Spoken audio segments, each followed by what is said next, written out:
নমস্কার বন্ধুরা, আমি দেবযানী। কেমন আছেন সবাই? আশা করি সবাই খুব ভালো আছেন। আমিও ভালো আছি। তো আজকে চলে এলাম আপনাদের সাথে নতুন একটা রেসিপি শেয়ার করার জন্য। তো সবার প্রথমেই আমি এখানটায় কড়াই গরম করে নিয়েছিলাম, তারপরে তাতে দিয়ে দিয়েছিলাম কিছুটা ঘি। তো ঘিটা গরম হওয়ার পরে তারপরে কড়াইয়ে আমি দিয়ে দিয়েছিলাম এই যে লিচিয়া।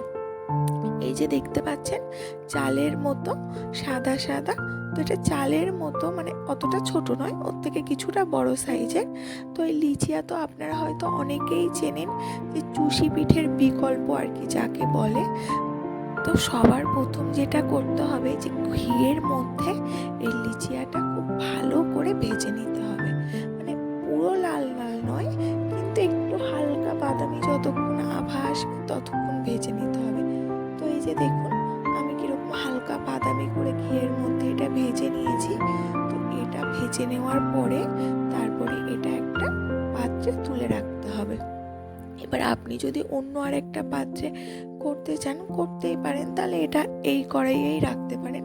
তো আমি এই কড়াইয়েই পুরোটা রান্না করব বলে ভাজার পরে একটা পাত্রে লিচিয়াটা তুলে নিয়েছিলাম। তারপরে এই কড়াইয়েই আমি 1 কিলো মতো দুধ গরম করতে বসিয়ে দিয়েছি। তো এখানটায় লিচিয়ার পরিমাণের ওপর দুধ মানে দেওয়া হয় আর কি। তো এখানটায় ওই 100 গ্রাম মতো, 100 গ্রামের একটু বেশি লিচিয়া ছিল। তো আমি এখানে 1 লিটার দুধ ব্যবহার করেছি। তো দেখুন, দুধটা যখন এরকম মানে ফুটবে, টকবক করে ফুটবে, আর খানিকটা জল মানে দুধ ঘন হয়ে আসবে, তখন কি করতে হবে, লিচিয়াটা পুরোটা দুধের মধ্যে ঢেলে দিতে হবে। তো এই যে আমি দিয়ে দিয়েছি ঢেলে। তো ঢালার পরে এবার বেশ কিছুক্ষণ, প্রায় 10 মিনিট মতো এটাকে ফুটতে দিতে হবে। আর হ্যাঁ, তখন কিন্তু এর মধ্যে কোনো চিনি ব্যবহার করা বা চিনি বা বাতাসা কিছুই দেওয়া যাবে না। এটা তো আমরা সবাই জানি যে যতক্ষণ না ভালো করে চাল বা চালের যখন পায়েস করি বা যাই করি না কেন, যতক্ষণ না সেটা ভালো মতো সেদ্ধ হয়, তখন তাতে মিষ্টি জিনিস ব্যবহার করা যায় না, তাহলে শক্ত হয়ে যায়। তো এই যে দেখুন, এক্ষেত্রেও তাই করতে হবে। এখানটায় 10 মিনিট মতো হয়ে গেছে, এখানটায় লিচিয়াটা বেশ মোটামুটি ভালোই সিদ্ধ হয়ে গেছে। তো তারপরে এখানে আমি দিয়ে দেব বাতাসা। তো আমরা তো সমস্ত পিঠে পায়ে সব কিছুতেই বাতাসা ব্যবহার করি। তো এটা তো আপনারা প্রায় সবাই জানেন যারা আমার ভিডিও দেখেন। তো এখানটাও যে যেরকম মিষ্টি খেতে পছন্দ করি আমরা, সেই নিজেদের স্বাদ মতো এখানটায় আপনারা মিষ্টি দিয়ে দেবেন। আমি তো এখানটায় আমাদের যতটা মিষ্টি খেতে পছন্দ করি সেই পরিমাণ অনুযায়ী এখানে বাতাসাটা দিয়ে দিয়েছি। তো বাতাসাটা তো ভালো করে গুলে যাওয়ার অপেক্ষায়। তো বাতাসাটা যখন ভালো করে গুলে যাবে, তারপরে মিনিট ওই 4-5 মতো ভালো করে ফোটাতে হবে।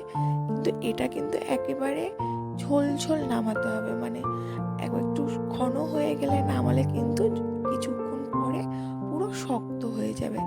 তাই জন্য দেখুন, এই যে এখন যে পরিমাণটা আছে, যেরকম ঝোল ঝোল আছে, আমি কিন্তু এই রকম অবস্থাতেই নামিয়েছিলাম। তো এই পর্যায়ে তো আমি গ্যাসটা বন্ধ করে দিয়েছি। তো এখন দেখুন কতটা জল জল লাগছে, ঝোল ঝোল লাগছে, কিন্তু কিছুক্ষণ পর রাখার পরে দেখুন কতটা শক্ত হয়ে গেছে। উপরে তো হলুদ হয়ে মোটা সর পড়ে গেছে, আর জিনিসটা অনেকটা শক্ত থকথকে হয়ে গেছে। এবার নাড়ানোর পরে এই যে আমি চামচ দিয়ে দেখাচ্ছি, ভালো করেই বুঝতে পারছেন যে কতটা কিছুক্ষণের মধ্যেই কতটা থকথকে হয়ে গেছে। আমরা তো চুষি পিঠের বিকল্প হিসেবে এই লিচিয়াটা খুবই খেয়ে থাকি। চুষি পিঠে করতেও অনেকটা ঝামেলা, সময় সাপেক্ষ, কষ্টের ব্যাপার, কিন্তু খেতেও তো মন চায় বলুন। তাই যখনই হচ্ছে চুষি পিঠে খেতে ইচ্ছা করে, তখনই এই লিচিয়া করে রাখি। তাই জন্য হচ্ছে আমাদের বাড়িতে তো লিচিয়ার প্যাকেট আনাই থাকে, আর খেতেও কিন্তু খুব সুন্দর হয়। তো আপনাদের যদি এই ভিডিওটা ভালো লেগে থাকে, তাহলে কিন্তু অবশ্যই লাইক কমেন্ট করে দেবেন। ভালো থাকবেন সবাই, ধন্যবাদ।